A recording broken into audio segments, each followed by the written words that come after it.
Hi viewers, welcome to max TV. ప్రస్తుత సమాజంలో చాలా మందికి ఆరోగ్య సమస్యలతో పాటు ఈ మానసిక సమస్యలు కూడా ఈ మధ్య కాలంలో ఎక్కువైపోయాయి. అయితే పిల్లల నుంచి పెద్దవాళ్ళ వరకు ఈ మానసిక సమస్యలతో బాధపడేవారు చాలా మంది. అయితే ఈ టాపిక్ మీద డిస్కస్ చేయడానికి ఈ రోజు మనతో ఉన్నారు ప్రముఖ సైకాలజిస్ట్ డాక్టర్ కృష్ణ భరత్ గారు. వారిని అడిగి కొన్ని టాపిక్స్ మనం డిస్కస్ చేద్దాం. నమస్తే సార్. నమస్తే అండి. సరే, అంటే ఇప్పుడు ఈ మానసిక సమస్యలు ఇవన్నీ రావడానికి కారణం వాళ్ళ పెరిగిన వాతావరణం మనం మాట్లాడుకున్నట్టు. ఒక చిన్న పిల్లల నుంచి వాళ్ళకి అసలు ఆ స్ట్రాంగ్ ఫీలింగ్ రావాలి, వాళ్ళ మీద వాళ్ళకి సెల్ఫ్ కాన్ఫిడెన్స్ రావాలి అంటే కుటుంబ వాతావరణం అంతా ఎలా ఉండాలి సార్? ఒక పిల్లలు పెరిగే విధానం కానీ, ఇంట్లో ఎలాంటి వాతావరణం ఉండాలంటారు? అంటే ఇక్కడ మీకు పేరెంటింగ్‌లో పాజిటివ్ పేరెంటింగ్ అని ఒక కాన్సెప్ట్ ఉందండి. అసలు మన పేరెంటింగ్ లో ఫాల్ట్స్ ఉంటేనే వాళ్ళకి ఒక కాన్ఫిడెన్స్ అనేది చిన్న లేదని. పిల్లలకి ఏం తెలియదు కదండి. దే ఆర్ ద టేబుల్ రాసా. ఉమ్, వాళ్ళకు ఒక స్వచ్ఛమైన పలకలాగా ఈ ప్రపంచంలోకి వస్తారండి. వాళ్ళకంటూ ఏమి ఒక సొంత అభిప్రాయాలు ఉండవు. మనం తయారు చేస్తాం. మనం తయారు యాజ్ చేస్తాం ఎ పేరెంట్‌గా కావచ్చు, యాజ్ ఎ టీచర్‌గా కావచ్చు, మనం ఫ్రెండ్స్ షేప్ నుంచి. చేస్తాం. వాళ్ళకంటూ ఒక షేప్ ఏమి ఉండదు కదా. ఉండదు. చిన్న వయసులో వాళ్ళకేమి ఒక షేప్ అనేది ఉండదండి. ఉండదు. సో ఇక్కడ ఏంటంటే అండి, ఇండియాలో ఎలా ఉందంటే ముఖ్యంగా వెస్టర్న్ కంట్రీస్‌లో పర్లేదు గానీ, మనకి ఎట్లా ఉందంటే పేరెంటింగ్ అనేది అసలు ఒక ఒక పెద్ద అంశమే కాదని.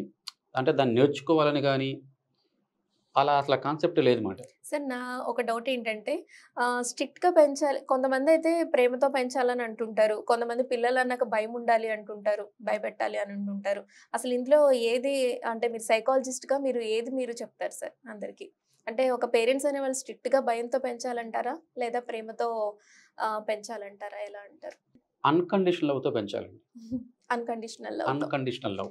మరి అన్‌కండిషనల్ లవ్‌తో కూడా ఈ మధ్య కాలంలో మా పిల్లలు మా మాట వినట్లేదు, మొండిగా తయారవుతున్నారు, ఇలాంటి కంప్లెయింట్స్ ఇచ్చే పేరెంట్స్ చాలా మంది ఉన్నారు కదా సార్.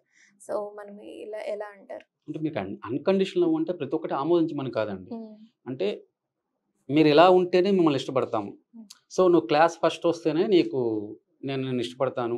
ఇలా రూల్స్ ఏమి లేకుండా దే ఆర్ యువర్ చైల్డ్. మీ పిల్లలు వాళ్ళు. అలా ప్రేమించండి. యాజ్ వెల్ యాజ్ అదే క్రమంలో పిల్లలకి మనం ప్రపంచాన్ని పరిచయం చేసిన బాధ్యత కూడా మనదే అండి. అంటే ఈ ప్రపంచంలో ఎలా బతకాలి? మిగతా వాళ్ళతో ఎలా మాట్లాడాలి? ఇవన్నీ కూడా నేర్పాల్సిన బాధ్యత మనదేనండి. కానీ ఇక్కడ మీరు ముఖ్యంగా గమనించాల్సింది ఏంటండి, యాజ్ ఎ పేరెంట్‌గా మనం రోల్ మోడల్‌గా ఉంటే పిల్లలు దాన్ని అనుసరిస్తారండి. పిల్లలు ఏదైనా నేర్చుకోవాలి అంటే పెద్దలు అనుసరిస్తేనే పెద్దల నుంచి పెద్దలు పిల్లలు చేయాలండి. నేర్చుకుంటారు. మనం చెప్తే కుదరదు. నేనేదో నువ్వు అలా ఉండు, ఇలా ఉండు అని చెప్తే వాళ్ళు పెద్దగా తీసుకోలేకపోవచ్చు. హ్మ్. కానీ మీరు పిల్లలు ఎలా ఉండాలనుకుంటున్నారో మీరు అలా ఉండండి. హ్మ్. ఆటోమేటిక్‌గా పిల్లలు మిమ్మల్ని ఫాలో అవుతారు. ఫాలో అవుతారు. ఎర్లీ మార్నింగ్ 5:00కి లేవాలి నా పిల్లలు అనుకుంటాను నేను. నేను ఎర్లీ మార్నింగ్ 5:00 లేస్తుంటే రోజు ఆటోమేటిక్‌గా నా పిల్లలు ఫాలో అవుతారు. వాళ్ళకి కూడా అలవాటు అవుతుంది. వాళ్ళు ఫాలో అవుతారు. హ్మ్. నేను 7 దాకా పడుకొని వాళ్ళని 5కి లేమంటే హ్మ్. అది వర్కౌట్ కాదండి. కాదు. అంటే చైల్డ్ ఏంటంటే మనం చెప్పేదానికంటే కూడా మనం చేసేదాన్ని ఎక్కువగా తీసుకుంటారండి. హ్మ్. యాజ్ ఎ పేరెంట్స్‌గా మనం అది మన పిల్లలకి ఏదైతే నేర్పాలనుకుంటున్నామో అండి. అది డిసిప్లిన్ కావచ్చు, లేదంటే ఇంకేదైనా అంశం కావచ్చు. మీరు వ్యక్తులతో ఎలా మాట్లాడాలి, ఏ అంశమైనా సరే పిల్లలు మనల్ని చూసే నేర్చుకుంటారు. మొట్టమొదట వాళ్ళకి ఈ ప్రపంచంలో పరిచయమైన వ్యక్తులు పేరెంట్స్. హ్మ్. పేరెంట్స్‌ని బాగా ఫాలో అవుతారు. Next school. హ్మ్. స్కూల్‌లో ఉండే టీచర్స్ కావచ్చు, ఫ్రెండ్స్ వీళ్ళతో ఎక్కువగా ఫాలో అవుతూ ఉంటారు. హ్మ్. చాలా చక్కగా ఎక్స్‌ప్లెయిన్ చేశారు.